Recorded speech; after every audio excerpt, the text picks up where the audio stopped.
Production department के 100 questions जिनके मैं 2 पार्ट्स डिवाइड कर चुका हूँ। पहले पार्ट्स में 50 क्वेश्चंस, सेकंड पार्ट में 50 क्वेश्चंस। तो दोस्तों इस तरह मेरे चैनल पे 2 वीडियोस आएंगे जिनमें प्रोडक्शंस के इंटरव्यू क्वेश्चंस के और उनके आंसर्स के ऐसे 2 पार्ट्स में आपको 50-50 क्वेश्चंस और उनके आंसर्स आपको इस वीडियो में मिलेंगे। तो दोस्तों मैं हूं राम फाजगे और स्वागत है आप सभी का अपने चाहते चैनल पे। तो दोस्तों कसे आहात तर शुरू करते हैं अपना आज का ये वीडियो। सबसे पहले फर्स्ट क्वेश्चन है दोस्तों, टेल मी अबाउट योरसेल्फ। ठीक है, तो इसमें आपको आपके बारे में इंफॉर्मेशन देनी है, जैसे कि माई सेल्फ राम फाजगे, I am having this much of experience in tablet section. My family details, आपके पिताजी का नाम, मदर का नाम और अबाउट ब्रदर्स सिस्टर्स, इनके बारे में आपको इस क्वेश्चन में आपको बताना है। अगला क्वेश्चन है, what is the MOC of turret. जो कंप्रेशन मशीन पे टरेट होता है उसका आपको डिटेल्स में बताना है और एमओसी बताना है। तो इस तरह से turret is 3 piece dialogue screw with a stainless steel threaded and MOC of the turret is spheroidal graphite iron, यानी कि SG आयरन बोलते हैं। The most cases you may divide turret into the following key sections। तो कौन कौन से sections में divide होता है? तो यहाँ है दोस्तों, अपर टरेट में section that holds the upper punches, cast iron of grade FG 260, lower turret part that holds the lower punches, cast iron of grade FG 260। Die table होता है third part, section that hold the dies 316L, यानी कि low carbon का MOC उसका होता है। अगला question है दोस्तों, टूल्स फॉर इन्वेस्टिगेशंस। कौन कौन से टूल्स है आपको यहाँ बताना है। तो टूल्स है affinity diagram, brainstorming, prioritization matrix, flow charts, Pareto charts, cause and effect, यानी कि उसको फिशबोन डायग्राम बोलते हैं, फॉल्ट ट्री एनालिसिस और फेल्यूर मोड इफेक्ट एनालिसिस और 5Y। तो ये जो टूल्स है वो टूल्स होते हैं यूज इन्वेस्टिगेशन में। नेक्स्ट क्वेश्चन है दोस्तों, give the details of compression tooling. तो टूलिंग में यहाँ देखो, बी टूलिंग है, बीबी है, डीबी है और डी टूलिंग है। बैरल डायमीटर इनका बी टूलिंग का 19 है, ठीक है। डायमीटर 30.15 mm में है। इंचेस में आप देखोगे तो 1.187 इंचेस होता है। डा हाइट होती है 22.22 mm का। और टैबलेट साइज राउंड शेप में मैक्सिमम होती है 16 mm की, और कैप्सूल शेप में अगर देखोगे तो आप वो 19 mm की टैबलेट्स आप बी टूलिंग में बना सकते हो। और पंच हाइट है 133.60। तो पंच हाइट सभी टूलिंग के लिए सेमी होती है 133.60। इसी तरह आपको बीबी टूलिंग, डीबी टूलिंग और डी टूलिंग का इसमें दिया हुआ है। ये आपको पूरी तरह से रट्टा मारना है, पाठ करायचे दोस्तों सगळ्यांना, आणि ये आप सभी याद रख सकते हो। इसको याद रखना ही पड़ेगा, तभी आप ये इंटरव्यू में क्वेश्चन अगर आपको पूछा जाता है तो उसका आंसर सही से दे पाओगे। अगला क्वेश्चन है दोस्तों, give details about the capsule size. Capsule size में कौन कौन सी कैप्सूल साइज होती है। तो यहाँ मैंने साइज ली है 00 साइज, 0 साइज, 1 2 3 4 5, ठीक है। और इस साइड में है वॉल्यूम में दिया हुआ है, ठीक है। और लॉकिंग लेंथ इसकी 0 प्लस माइनस 0.03 mm में होती है। ये इस यहाँ आपको मिल जाएगा। फिर बाद में कैपेसिटी दी है इसको कि साइज में कितनी कैपेसिटी होती है, और इधर है एम्प्टी वेट, और लास्ट में है डोजिंग डिस्क आपको कौन कौन सी लग सकती है। तो दोस्तों यहाँ आप देख पा रहे हैं कि डोजिंग डिश आपको कौन कौन सी है, और साइज के इरिस्पेक्टिव आप आपको size, volume, locking length, capacity, empty weight और डोजिंग डिश आपको कौन कौन सा लगेगा। तो ये भी बहुत ही इम्पोर्टेंट है, तो ये पूरा बताने की जरूरत नहीं, आप ये देख के, फॉर एग्जांपल जैसे कि 00 साइज में आपका वॉल्यूम है 0.95 ml, लॉकिंग लेंथ है 23.3 mm में, कैपेसिटी उसकी 540 mg है, एमटी कैप्सूल का वेट 118 mg है, और डोजिंग डिश आपको 22 mm की इसमें लग सकती है। तो इस तरह से आपको बाकी का भी ये चार्ट याद रखना है। अगला क्वेश्चन है दोस्तों, what is the make and model of shifter. तो उसका आंसर है Sainath boiler, pneumatic, Ganson and Kevin. ऐसे अलग अलग मैन्युफैक्चरर है। मॉडल है इसका सिंगल डेक होता है, डबल डेक होता है, और साइज होती है 20, 30, 48 और 60 इंच में। ऐसे अलग अलग इंचेस में आपको शिफ्टर, यानी कि मैकेनिकल शिफ्टर बोलो या वाइब्रेटरी शिफ्टर बोलो, आपको अलग अलग साइज में मिल जाएगा। What is the principle of shifter. Vibratory shifter works on gyratory या centrifugal principle. Gyratory motion is obtained from the specially designed from a gyro motor which is fitted underneath the vibrating assembly। तो दोस्तों, मैंने जहां तक अभी तक बहुत लोगों को ये क्वेश्चन पूछता हूं तो उनको पता नहीं रहता। बहुत सारे बुड़बक लोग सच में कि बिना कुछ प्रिपरेशन इंटरव्यू के लिए अटेंड होते हैं, तो उनको ऐसे नहीं करना चाहिए। आपको थोड़ा सा प्रिपरेशन करना चाहिए। ये आपके ज़िंदगी का, आपके करियर का सवाल होता है। तो इसलिए दोस्तों, ये तैयारी कर लो, तैयारी करके इसको थोड़ा सा याद रखो और तभी आप इंटरव्यू अटेंड करने जाओ। ठीक है। Which is fitted underneath the vibrating assembly. Vibrating assembly is isolated from base by means of specially design rough springs. जो रफ स्प्रिंग्स होती है, the whole assembly is covered by the SS plate.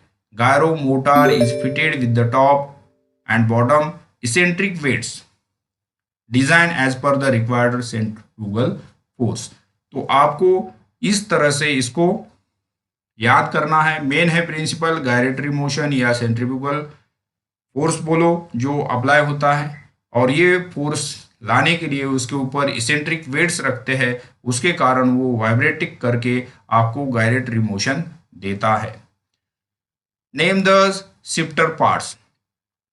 तो hopper SS 316 का होता है, top lead होता है SS 316 316 का, चार्जिंग पोर्ट कोनिकल शेप में होता है, स्क्रीन होती है SS 316 का, fitted in between the hopper and top lead.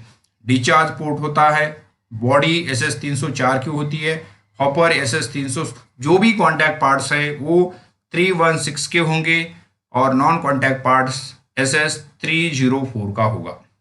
ठीक है, ये आपको ध्यान में रखना है। Charging port conical shape. ठीक है। डिस्चार्ज पोर्ट बॉडी होती है 304 की, गैस्केट सिलिकॉन की होती है जो फोइनेक्स कंपनी की आती है। Machine inner and outer surface are mirror polish. ठीक है। डायमीटर ऑफ शिफ्टर 750 mm का होता है। ठीक है। सीव डायमीटर 750 mm का। कैस्टर व्हील जो PU wheel with SS basket. Locking facility होती है। रग्ड स्प्रिंग्स होती है जो हार्ड क्रोम प्लेटेड स्टील होता है। Level of vibro shifter water level से चेक करते हैं या स्पिरिट लेवल इंडिकेटर से चेक करते हैं। चार्जिंग हाइट जो शिफ्टर की होती है वो होती है 5 to 8 फीट की। नॉइज लेवल अगर आप उसका देखोगे तो 80 डेसिबल से नीचे होना चाहिए, नॉट मोर देन। और SS वेरिफिकेशन अगर आपको करना है तो उसका होता है मॉलिब्डेनम टेस्ट से। प्रॉपर अर्थिंग जो करते हैं वो SS क्लिप या अर्थिंग वायर लगा के प्रॉपर अर्थिंग चेक करते हैं। PM स्टेटस आपको उसका क्वार्टरली या 6 मंथली एज पर द आपके इन हाउस SOP के हिसाब से होता है। What is the SFM and principle of SFM? SFM stands for solid flow monitoring, ठीक है। और प्रिंसिपल होता है उसका modified triboelectric principle, detecting particles interacting with the sensing rod. जो आपके आउटलेट डक्ट पे एसएफएम सेंसर लगा होता है उसमें interacting with the sensing rod to ensure the availability of starch, ठीक है। तो एसएफएम चैलेंज टेस्ट करने के लिए 100 ग्राम सैंपल लेना है required for SFM test to check the FBD FBP shall be clean after the performing SFM test sensor location outlet duct on service flow, ठीक है। तो ये आपको एसएफएम टेस्ट इसलिए की जाती है कि अगर आपके एफबीडी में से कोई भी पाउडर अगर फिंगर बैग फट गई, टॉर्न हो गई, फ्रैक्चर हो गई और उससे पाउडर अगर बाहर जाए तो आपको प्रोडक्ट का लॉस मिलेगा।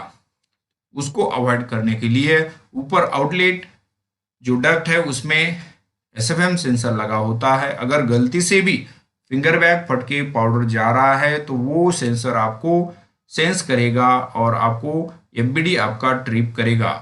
इसको ब्रोकन बैग डिटेक्टर भी बोलते हैं, बीबीडी सेंसर बोलते हैं। तो आपको जैसे ही पाउडर उस सेंसर को सेंस करता है तो एफबीडी आपको ट्रिप कर देना चाहिए और करता ही है। अगर नहीं कर रहा है तो आपका एसएफएम टेस्ट फेल हो रहा है, तो आपको उसको चेक करना पड़ेगा और पार्टी से उसको इम्प्रूव करना पड़ेगा, सुधारना पड़ेगा, मॉडिफाई करना पड़ेगा। फ्रीक्वेंसी है इसके दोस्तों, solid flow monitoring challenge test shall be conducted on weekly basis या 15 डेज या मंथली। इन हाउस है, आपके हिसाब से, आपकी कंपनी के हिसाब से होगा। FBD FBP bag before starting the challenge test. SFM sensor shall be cleaned before startup of a process after type B cleaning. अगला क्वेश्चन है what is the RMG? RMG stands for rapid mixer granulator. इसका work है mixing densification and agglomeration is achieved using the shear mixing. Shear mixing क्या होता है दोस्तों? तो breaking intermolecular forces and compaction forces exerted by impeller on a powder mass, ठीक है। तो सीयर मिक्सिंग जो है breaking intermolecular force. RMG consist of mixing chamber, impeller, chopper, discharge port, filter assembly, purging air and solution inlet port. तो ये RMG के ऊपर मैं ऑलरेडी मेरे चैनल पे वीडियो बना चुका हूँ, तो आप वो भी चेक कर सकते हो। तो दोस्तों भाई को नाराज मत करना, चैनल को सब्सक्राइब जरूर करना। तो दोस्तों 2025 में अपने चैनल को आपको पहुंचाना है 100 के सब्सक्राइबर तक, और यही हमारा 2025 का टारगेट है। यही टारगेट लेके मैं काम कर रहा हूं दोस्तों, और आपको कोशिश करता हूं कि अच्छे अच्छे कंटेंट देने के। तो अगला क्वेश्चन है दोस्तों, how much compress air pressure required in RMG?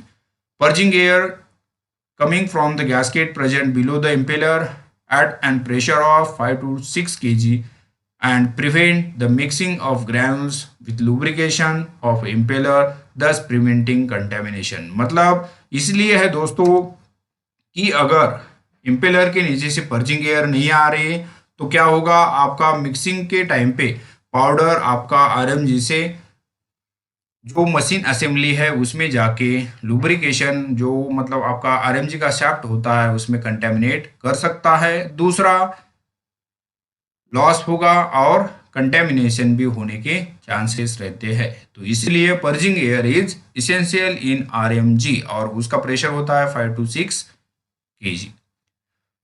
अगला क्वेश्चन है दोस्तों, how much is the gap between the impeller and bottom of the bowl? तो वो होता है 2 mm का, ठीक है।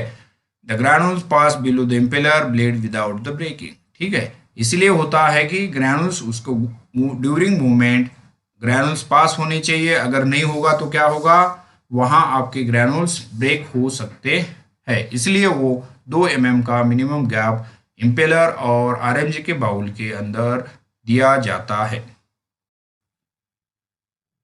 नेक्स्ट क्वेश्चन है दोस्तों कि why RMG capacity measured in litres? Litres में क्यों गिनी जाती है RMG की कैपेसिटी? तो उसका आंसर है holding, mixing and granulation on standard volume. Simple सा आंसर है दोस्तों, ये आपको ध्यान रखना है कि कोई भी इक्विपमेंट जिसमें आप पानी भर सकते हो और वो पानी होल्ड करने की उस इक्विपमेंट में एबिलिटी है।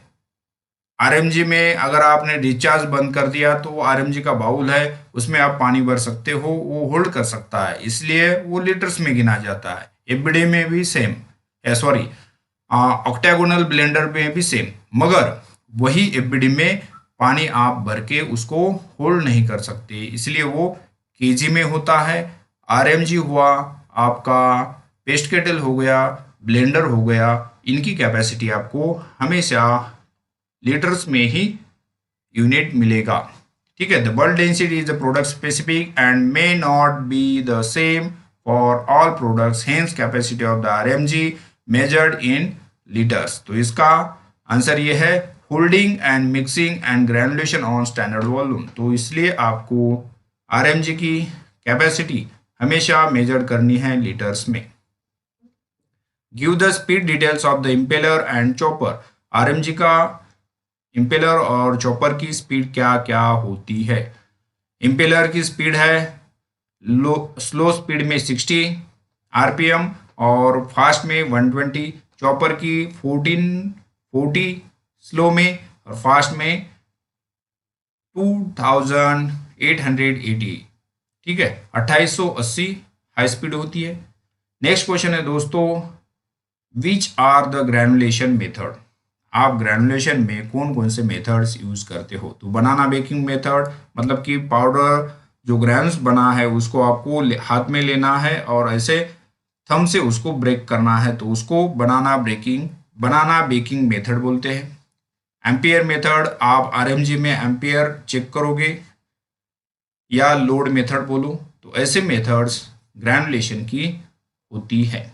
अगला क्वेश्चन है, how to calculate capacity of the RMG 600 litre. For 600 litre RMG capacity, bulk density consider करनी है आपको 0.5 ग्राम पर ml, हेंस 600 कैपेसिटी है इनटू 0.5 करोगे तो आपको आंसर आएगा 300 लीटर। ठीक है, 300 लीटर ये 100% हो गई। मिनिमम 30% लेते हैं कैपेसिटी, तो 300 इंटू 30 डिवाइडेड बाय 100 करोगे तो 90 लीटर, ये 30% कैपेसिटी हो गई। ठीक है, और 80% कैपेसिटी अगर 300 का लेते हो तो 8×3 = 24 यानी कि 240 लीटर, ये 80%, मतलब आप आरएमजी में बैच बना सकते हो 90 लीटर से लेकर 240 तक। ठीक है, तो ये आपका उस इक्विपमेंट का कैपेसिटी हो गया। CPP at granulation, critical process parameter at granulation में कौन कौन से होते हैं। Mixing time, impeller speed, chopper speed, binder solution quantity, binder solution addition time और आरएमजी का एम्पियर लोड। तो ये critical process parameter granulation stage पे हो गई। पीएम ऑफ आरएमजी कब करते हो, तो क्वार्टरली या 6 मंथली, उसका प्रिवेंटिव मेंटेनेंस होता है। Noise level not more than 80 decibel का होता है। मेटल डिटेक्टर प्रिंसिपल क्या है, तो उसका प्रिंसिपल है दोस्तों इलेक्ट्रोमैग्नेटिक इंडक्शन। ठीक है, तो ये प्रिंसिपल होता है आपके मेटल डिटेक्टर का। Metal detector contains one or more inductor coils that used to interact with the metallic elements on a ground. A pulsing current is applied to coil to which induces a magnetic field. When a magnetic field of a coil moves across metal, the field induces electric current. तो उसको current को eddy current बोलते हैं। In a metal, eddy current induces their own magnetic field which generate an opposite current in a coil which induces a signal indicating presence of a metal. तो ये metal detector का principal है। अगला सवाल दोस्तों बहुत ही इंपॉर्टेंट है, sensitivity आप मेटल डिटेक्टर की कितने रखोगे। तो सेंसिटिविटी मेटल डिटेक्टर की 100 होती है। How to do challenge test of metal detector, Dum, pass dummy reference sample, it should be passed, then pass SS, ferrous, non-ferrous, it should be rejected. Dummy sample pass होना चाहिए, ferrous, non ferrous और SS का reject हो जाना चाहिए। और इसकी frequency है start of the batch every 2 hour and end of the batch और आफ्टर एनी ब्रेकडाउन। अगला क्वेश्चन है give the dimension of metal detector piece. तो उसका होता है फेरस का 0.15 mm का, नॉन फेरस का 0.25 mm का, ठीक है, S S A I S I 316 और 0.25 mm metal particle non magnetic होता है किसका, फेरस, नॉन फेरस का, और डमी होता है विदाउट मेटल पार्टिकल। ठीक है, तो इस तरह से दोस्तों इनके मेटल पार्टिकल के जो मेटल डिटेक्टर के जो पीस होते हैं उनका डायमेंशन होता है। एसएस का है 0.25, नॉन फेरस का है 0.25 और फेरस का है 0.15 mm।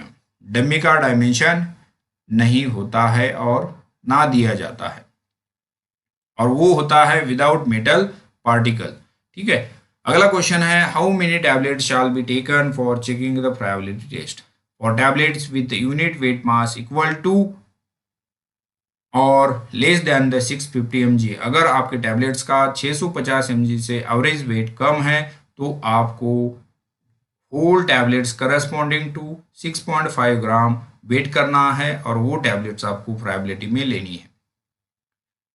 मगर tablets with unit mass more than the 650 mg, अगर 650 mg से अगर टैबलेट का वेट आपका ज़्यादा है तो आपको sample of 10 whole tablets, 10 tablet का वेट फिर कितना भी हो, 700 हो, 1000 हो, 1200 हो, तो वो आपको उतने टैबलेट्स लेनी है। कितनी? 10 टैबलेट्स, अगर टैबलेट का 650 mg से वेट ज़्यादा है तो।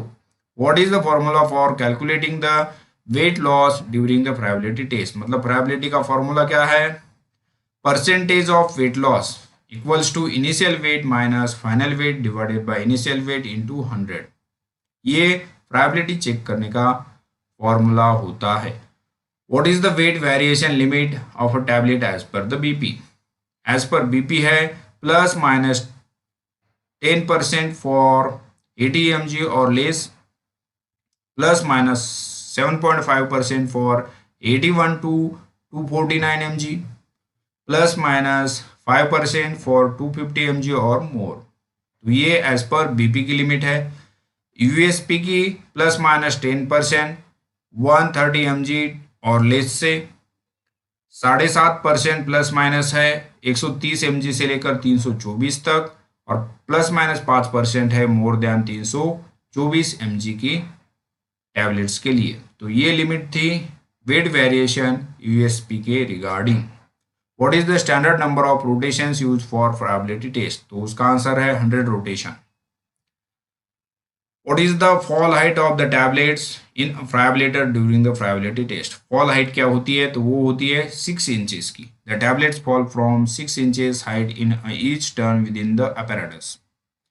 What are the factors which influence the tablet hardness? Hardness tablet का किस किस फैक्टर से इन्फ्लुएंस करता है। दोस्तों बोर मत हो जाना और ये पूरी ध्यान से देखो, ध्यान से सुनो इसको, ताकि आपके इंटरव्यू में बहुत ही इम्पोर्टेंट चीज़ है। तो फैक्टर्स दोस्तों होता है कॉम्पैक्शन फोर्स, बाइंडर क्वांटिटी, ठीक है, मोर बाइंडर मोर हार्डनेस और मॉइस्चर कंटेंट। तो ये फैक्टर आपके हार्डनेस लाने में हेल्प करते हैं। तो दोस्तों ये फैक्टर्स अगर आप कम ज़्यादा करोगे तो टैबलेट्स का हार्डनेस आपको डिजायर्ड नहीं मिल पाएगा। तो दोस्तों हार्डनेस के आपने फैक्टर देख लिए। अगला क्वेश्चन है what are the criteria of DT apparatus. Mesh size है उसका 2 mm का, यानी कि 10 मेज की सीव होती है। साइकिल्स 28 से 32 साइकिल्स पर मिनट होता है। Temperature 37 degree Celsius plus minus 2 degree होता है। अगला क्वेश्चन है what is the Carr's index. ठीक है, a formula which calculator compressibility of the powder based on the true density and bulk density Carr's index equals to tap density minus bulk density divided by tap density into 100। तो ये Carr's index का formula है और Carr's index आपको powders का flow check करने के लिए यूज करते हैं। What is the Hausner ratio? A simple method to measure the powder flow properties. Hausner ratio equals to tap density divided by bulk density. Why do we check the hardness during the in-process check? To determine need the pressure adjustment on the tableting machine. Hardness can affect the DT. If tablet is too hard, it may not disintegrate in a required period of time, and if tablet is too soft, it will not withstand handling and subsequent processing such as coating, packing, etc. Hardness अगर ज़्यादा हुआ तो DT में पास नहीं होगा। Hardness अगर कम हुआ तो अगले जो प्रोसेस है हैंडलिंग में, जैसे कि कोटिंग हुआ, पैकिंग हुआ, फिर पैकिंग से आप डिस्पैच करते हो तो कंज्यूमर तक, मार्केट में जाके पेशेंट के हाथ में जाने तक उसको एक टैबलेट की स्ट्रेंथ चाहिए। वो अगर हार्डनेस नहीं रहेगा तो स्ट्रेंथ नहीं रहेगी और आपकी टैबलेट ब्रेक हो सकती है। तो इसलिए टैबलेट्स में हार्डनेस होना बहुत ही जरूरी है। Which capsule is bigger in size, size 0 और साइज 1? तो आंसर है size 0। What is the mesh aperture of DT apparatus? तो पिछले क्वेश्चन में भी 10 मेज था, मगर एमएम में 1.8 टू 2.2 mm की होती है। List out the appearance defects of tablet during the compression activity. Compression कर रहे हो तो आपको कौन कौन से डिफेक्ट्स मिल सकते हैं? कैपिंग मिलेगा, लैमिनेशन, स्टिकिंग है, क्रैकिंग है, मॉडलिंग है, डबल इम्प्रेशन है। तो capping is the term used when the upper or lower segment of the tablets separates horizontally. Tablets separate हो गई either partially or completely from a main body of a tablet and comes off a cap during ejection from the tablet press or during subsequent handling. अगर cap और body से मतलब cap करके as a टुकड़ा आ रहा है या horizontally आपकी टैबलेट ब्रेक हो रही है या थोड़े से एजेस टाइप आ रहे तो उसको कैपिंग कहा जाता है। ठीक है, तो ये कॉम्प्रेशन का प्रॉब्लम हुआ। Lamination, lamination is the separation of the tablet into the two और मोर डिस्टिंक्ट हॉरिजेंटल लेयर्स। दो पार्ट में डिवाइड, अगर क्लियरली मतलब मधोमध हम मिडल में बोलते हैं, ऐसी टैबलेट ब्रेक हो गई तो ये लैमिनेशन में आती है। स्टिकिंग, कोई भी टैबलेट का पाउडर पंच में लगा या पंच टैबलेट पंच में चिपक रही है, डाई में चिपक रही है तो उसको स्टिकिंग बोलते हैं। ठीक है, material adhering to the die wall, filming is a slow form and sticking and largely due to the excess moisture in the granulation. और स्टिकिंग क्यों आती है? मॉइस्चर अगर ज़्यादा रहा आपके टैबलेट में तो आपको स्टिकिंग प्रॉब्लम आ सकती है। Cracking, small fine cracks observed on the upper and lower center surface of the tablets or very rarely on the side wall are referred to as crack. ठीक है, क्रैक कब आएगा? Rarely अपर और lower surface में अगर मिलता है तो क्रैकिंग बोलते हैं। चिपिंग बोलते हैं। Chipping is defined as a breaking of a tablet edges while the tablet leaves the press or during subsequent handling and coating operation. तो इसको चिपिंग कहते हैं। तो दोस्तों, मॉडलिंग क्या होती है? मॉडलिंग होती है uneven distribution of colour on a tablet. अगर आपके प्रोडक्ट में कलर है तो उस केसेस में अगर कलर का अनइक्वल डिस्ट्रीब्यूशन हुआ, अनइवन डिस्ट्रीब्यूशन हुआ तो आपको मॉडलिंग प्रॉब्लम आ सकता है।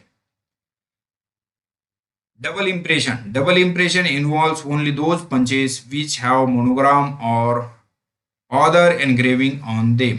अगर आपके मशीन पे जो पंच यूज कर रहे हो उसमें एम्बॉसिंग है, मोनोग्राम है, तो उस केसेस में आपको डबल डबल इम्प्रेशन मिलने के चांसेस है। और दूसरा एक रीजन है इसका, मशीन पे प्री कॉम्प्रेशन और मेन कॉम्प्रेशन है, आपने दोनों प्री कॉम्प्रेशन भी लगाया हुआ है प्रेशर और मेन कॉम्प्रेशन भी प्रेशर लगाया, तो प्री कॉम्प्रेशन थोड़ा सा पंच को प्रेस करेगा तो वहां भी एम्बॉसिंग थोड़ी सी होगी, और लोअर मेन कॉम्प्रेशन भी प्रेस करेगा, तो इन केसेस में भी आपको डबल इंप्रेशन आने के चांसेस होते हैं। तो उस केसेस में इसको अवॉइड करने के लिए आपको प्री कॉम्प्रेशन लगाना नहीं चाहिए, प्री कॉम्प्रेशन का प्रेशर रिलीज कर देना है, मेन कॉम्प्रेशन पे ही आपको टैबलेट बनानी पड़ती है to avoid the double impression problem. अगला क्वेश्चन है दोस्तों, व्हाट इज द पास और fail criteria of a DT test. इसका है answer, if one or two tablets capsule fails to dt, repeat the test on another 12 tablets। ठीक है, additional tablet आपको फिर से लेनी है 12।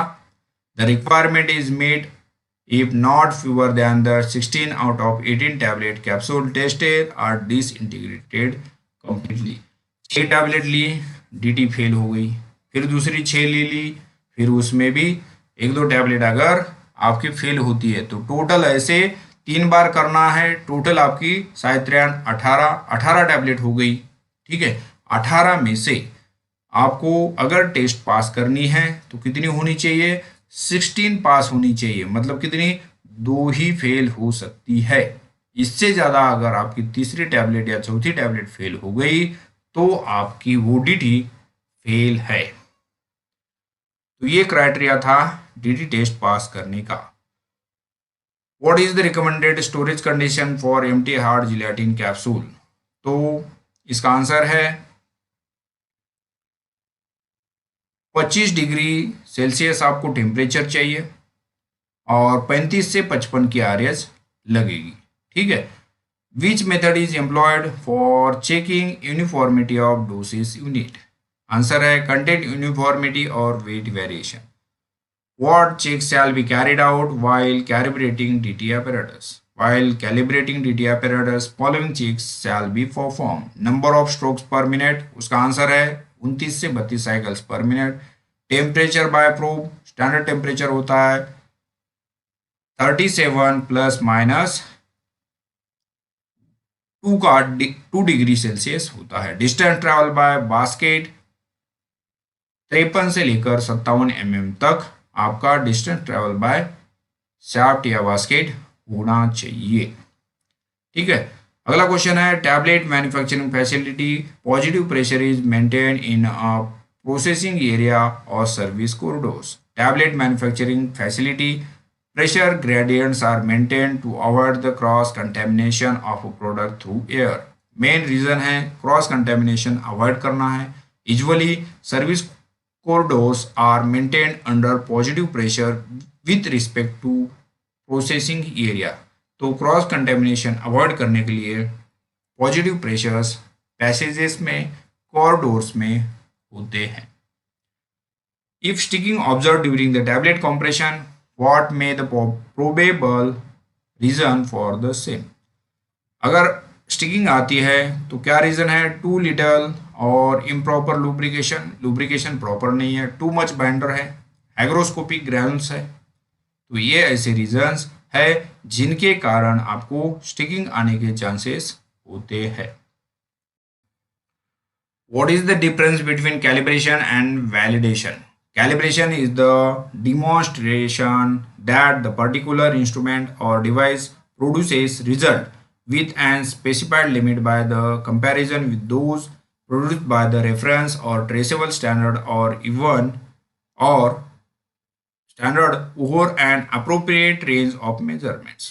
कैलिब्रेशन क्या होता है कि आपको उसमें रिटन प्रोसीजर है जिसमें कि आप जो ट्रेसेबल स्टैंडर्ड्स है उनके कंपैरिजन में आप रिजल्ट्स चेक करते हो। Where validation is the documented program that provides high degree of assurance that the specific process method system consistently produces और result meeting a predetermined acceptance criteria. ठीक है, तो ये डिफरेंस है कैलिब्रेशन और validation में। ठीक है दोस्तों, why do we calibrate a qualified equipment instrument on a defined intervals? आप स्पेसिफिक इंटरवल के बाद इक्विपमेंट को इंस्ट्रूमेंट को क्वालिफाइड क्यों करना पड़ता है? इक्विपमेंट और इंस्ट्रूमेंट कैन ड्रिफ्ट, ठीक है, ये बाहर मतलब कि आउट हो सकता है, out of accuracy between the time of qualification and actual use, so it is recommended to calibrate and recalibrate the measuring devices and instruments on a predetermined time intervals। ठीक है, इंसान का भरोसा नहीं है दोस्तों। ठीक है, ये तो इक्विपमेंट्स और इंस्ट्रूमेंट्स है, तो ये भी आपके आउटडेटेड हो सकते हैं, इसलिए आपकी जो रेंज है उसके बाहर जा सकते हैं, इसलिए कुछ टाइम के बाद डिफाइंड इंटरवल के बाद उनको कैलिब्रेट करना बहुत ही जरूरी है। Why do we consider the consecutive runs batches for process validation? Why not, मतलब कि 3 batches, why do we consider 3 consecutive batches? Why not 2 और 4? 2 या 4 क्यों नहीं, 3 ही बैचेस प्रोसेस वैलिडेशन में क्यों लेते हैं?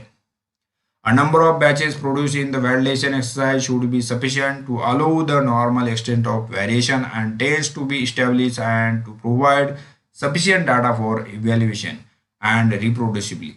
First batch quality is accidental या coincidental. Second batch quality is regular, ये भी accidental बोल सकते हैं. Third batch quality is validation, confirmation है. पहला बैच एक्सीडेंटल हो गया, दूसरा बैच भी समझ लो रेगुलर दे रहा है, सेम रिजल्ट्स होनी चाहिए। तीसरा बैच भी अगर आपको सेम पैरामीटर दे रहा है तो इसका मतलब कंफर्मेशन हो गया। ठीक है, इसलिए 3 बैचेस लेना बहुत ही जरूरी है। In 2 batches we can not assure the reproducibility of a data. पहले बैच में कुछ अलग से रिपोर्ट आ गई, सेकंड बैच में कुछ अलग से डाटा आ रहा है। 4 batches can be taken but the time and cost are involve. 4 batches भी ले सकते हो मगर टाइमिंग भी लगेगा और बैच लेने में आपको कॉस्ट भी लगेगी। तो ये 2 रीज़न है जिनके कारण 2 बैचेस और 4 बैचेस नहीं ले सकते, मगर 3 बैचेस में आपको एक्सीडेंटल ठीक है या रेगुलर बोलो और थर्ड बैच कंफर्मेशन। तो इसी रीज़न से 3 बैचेस ही प्रोसेस वैलिडेशन में लेते हैं, 2 या 4 बैचेस नहीं लेते हैं। अगला क्वेश्चन है दोस्तों, what is an SOP? SOP क्या होती है? Standard operating procedure is a certain type of document that describes a step by step written procedure. इसको एसओपी कहते हैं। एसओपी के ऊपर मैंने ऑलरेडी वीडियो बना चुका हूं, तो आप वो वीडियो भी चेक आउट कर सकते हो। तो दोस्तों अगला क्वेश्चन है, what is the 21 CFR part 11? 21 CFR part 11 Code of Federal Regulations deals with the Food and Drug Administration guideline on electric records and electronic signatures in US. Part 11 is the commonly called defines the criteria under which electronic records and electronic signatures are considered to be trustworthy। ठीक है, 21 CFR part 11 electronics records and electronic signature indicate करता है और ये reliable equivalent paper records होता है। What are the URS? URS होता है user requirement specification. What is the deviation? Departure from any standard procedure is called deviation. Deviation is the process that is not mentioned in SOP. It is the process that performs the outside of the process of SOP। ठीक है, why 70% IPA used as a disinfectant in pharmaceuticals? तो इसका answer है दोस्तों 70% IPA kills microorganism by dissolving plasma membrane of the cell wall। जो micro organism होते हैं उनका प्लाज्मा मेम्ब्रेन सेल वॉल का डिसॉल्व करके उनको मार देता है। Plasma membrane of gram gram negative bacteria consist of thin layer of peptidoglycan that easily destroyed by the alcohol। ठीक है, इसलिए उनका जो पेप्टिडोग्लाइकन है उनको डिजोल्व करके आईपीए मार देता है। coagulates the protein instantly, creating a protein layer that protects the remaining protein from the further coagulation। मगर आप 100% यानी कि एब्सोल्यूट आईपीए अगर यूज करते हो तो प्रोटीन इंस्टेंटली क्या करता है, उसको कोगुलेट्स करता है। Due to the organism is not killed but remains in dormant stage, और इसके कारण वो माइक्रो ऑर्गेनिज्म मरेगा नहीं और वो डॉर्मेंट स्टेज में रहेगा।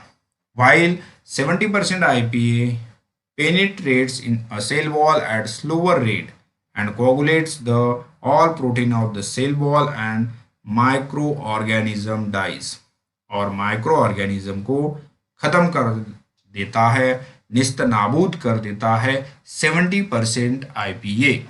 मगर 100% अगर आप यूज करोगे तो उसको मारेगा नहीं, प्रोटीन को कोगुलेट्स करके उसको डॉर्मेंट स्टेज में रख देता है। तो इसलिए 100% आईपीए यूज ना करके 70% आईपीए हम लोग माइक्रो ऑर्गेनिज्म को मारने के लिए, उसको खत्म करने के लिए यूज करते हैं।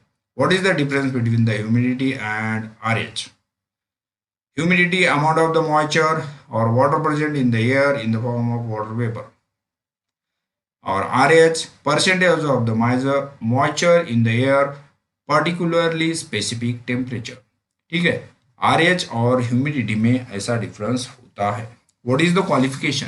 Qualification is the documented process which demonstrate that the piece of equipment और प्रोसेस इज डिजाइन, इंस्टॉल और operated properly.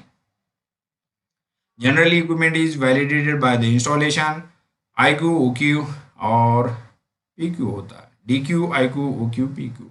Systems by installation, operational and performance. Qualification. Process validation and performance qualification are often synonymously used.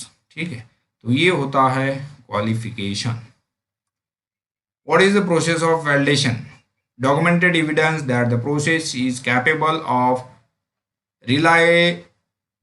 reliable and repeatedly rendering a product of a required quality. ठीक है, validation क्या है कि आपका process capable है कि reliable, consistent और repeatable आपको जो प्रोडक्ट है उसके रिजल्ट्स है वो देने में कैपेबल है। तो दोस्तों इस तरह से थे अपने इस वीडियो के पार्ट फर्स्ट के 50 क्वेश्चंस जो प्रोडक्शन के इंटरव्यू में पूछे जाते हैं सवाल, और उनके ये आसान से आंसर। अगर इसमें कोई आपको दिक्कत है, डाउट है तो घाबरो नका, बिंदास तुम्ही कमेंट्स करके मुझे पूछ सकते हो। तो दोस्तों भाई को नाराज मत करना, चैनल को सब्सक्राइब करना। दोस्तों थैंक्स फॉर वॉचिंग, मिलते हैं अगले वीडियो में कुछ ऐसे ही नया इन्फॉर्मेशन के साथ। तब तक आपको आपके प्यार की, मुझे, मेरे चैनल को बहुत सारा ज़रूरत है।